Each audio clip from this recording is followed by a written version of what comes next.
Presidente Iracema, senhores deputados, senhoras deputadas, me inscrevi para debater o tema, senhora presidente, porque já havia, inclusive em plenário, falado com o deputado Neto Evangelista, porque a gente não pode querer corrigir um erro insistindo em outro. Algumas semanas atrás, eu subi a essa tribuna aqui para falar que a gente estava fazendo um processo equivocado para a escolha de membros do Tribunal de Contas do Estado. E apontei ali 3 ilegalidades, ou inconstitucionalidades. De forma até desnecessária, me foi dito que estranhava o meu comportamento, porque eu era servidor da casa e nunca tinha apontado isso. Eu resolvi não responder à época. Não respondi, fiquei calado. Mas o tempo se houve para mostrar que eu estava correto. Mais do que isso, a gente acabou de aprovar uma emenda à Constituição, onde eu apontava uma das ilegalidades ali, que eu apontava aqui da tribuna da casa. De repente a humildade se fez. E exatamente isso que tem acontecido, infelizmente, na casa. Não sei por qual razão, deputado Júlio. Mas há um tal modo que muitas vezes não se para escutar o ponto de vista do outro. E é exatamente por não escutar o ponto de vista do outro que a gente acaba cometendo em erro. Erro primário. Decreto legislativo, na forma aqui previsto nesse momento, não se presta à função que ele foi colocado. Decreto legislativo é para regular ato de efeito concreto, não ato de efeito abstrato. E não falo isso como professor, não. Eu estou falando isso como parlamentar. Por isso é que defendo o cumprimento do regimento interno da casa.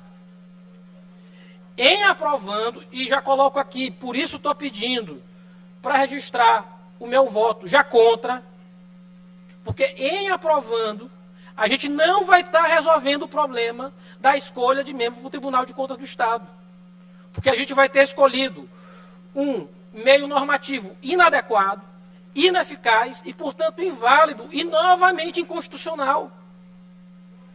Agora, presidente, a senhora podia estar me perguntando, mas Lula, por que não avisaste antes? Porque assim, de repente na casa, as coisas são feitas de qualquer forma, sem perguntar para ninguém. Se tivesse me perguntado, me consultado, até porque fui eu primeiro a ter alertado, eu teria talvez até ajudado. Podia ter errado, obviamente a gente erra. Mas não teria permitido o cometimento de erro tão grosseiro e tão grave nesse ponto. Está errado. Decreto legislativo não se presta a isso. Decreto legislativo tem tramitação diferente de resolução legislativa. E se a gente aqui aprovar, mais uma vez, em vez de acelerar o processo, a gente vai estar mais uma vez o retardando. A gente tentou fazer uma cópia, uma reflexão do que já consta no procedimento do Senado, mas veja só. A escolha de membro do Tribunal de Contas, na Câmara dos Deputados e no Senado Federal, ela se dá no sistema bicameral. Não dá para simplesmente repetir o que tem lá, porque não vai dar certo aqui. A gente está errando de novo, alerto. Está errando de novo. Por isso eu estou aqui pedindo encaminhamento para a gente votar contra o decreto legislativo, porque dá tempo da gente retificar o caminho, propor uma resolução legislativa correta, assumir os parâmetros corretos do que está previsto no Senado e na Câmara dos Deputados, e então a gente acertar o passo, acertar o caminho. Mas, incorrendo no mesmo erro, a gente vai estar tentando ajeitar um erro, cometendo outro. A gente não vai estar resolvendo o processo do Tribunal de Contas do Estado do Maranhão. Eram as minhas palavras, senhora presidente. Lula, deputado, eu queria uma parte, se possível, por favor. Pô, não, deputado Fernando Braide. É só para dizer que hoje veio à minha memória o passado, mês passado, quando você subiu essa tribuna também, quando se lançou candidato ao Tribunal de Contas, mesmo contra tudo e contra todos, que naquele dia eu avisei que era um ato de coragem de sua parte e que poderia entrar na história dessa casa se você conseguisse algum êxito. E dos seus pontos você conseguiu, acredito que êxito em todos, e que realmente serviu de mudança para o futuro dessa casa, para as indicações do Tribunal de Contas. Você conseguiu o voto secreto, que já é assim uma vitória extraordinária, porque aqui sempre foi natural a indicação do governo, qualquer que seja, ter a votação de quase todos, e agora os deputados poderão votar mais livremente como quiser, mesmo que não consigam emplacar um outro candidato, mas pelo menos poderão não votar a favor de quem eles acham que deve ou não deve.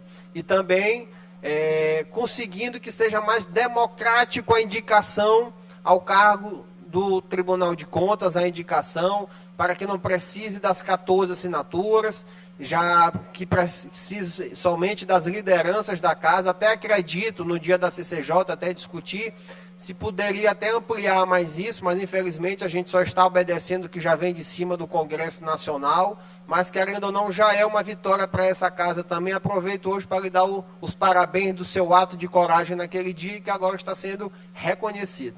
Meus parabéns. Agradeço as palavras, deputado Fernando Braide. Deputado Lula, Não, deputado Telino. se ainda houver tempo, é muito breve. Tem sim.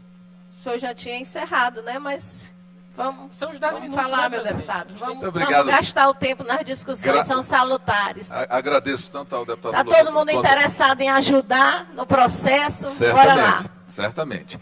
Agradeço a gentileza do deputado Lula e da presidente. Na verdade, a ponderação que Vossa Excelência faz, ela é muito importante. Aliás, Vossa Excelência já o fez, como bem lembrou o deputado Fernando Braide. E como esse assunto já está, de fato, judicializado, e aqui nós podemos, inclusive, fazendo as correções, votar a favor. Porque, ao que parece, com as alterações que estão sendo feitas, elas devem, inclusive, estar atendendo aquilo que foi sugerido, inclusive, por Vossa Excelência na tribuna. Então, corrigindo o método, o processo legislativo, respeitando,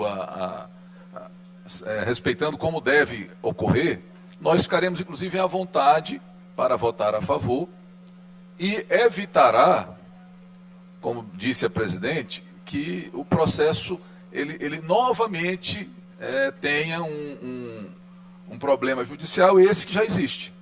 Então, eu quero, neste momento, concordar com Vossa Excelência, e a sua fala sempre de ponderação, quero me somar a ela, no sentido de que logo nós tenhamos as condições do Supremo Tribunal Federal a autorizar a retomada do processo de escolha do conselheiro do Tribunal de Contas. Era isso.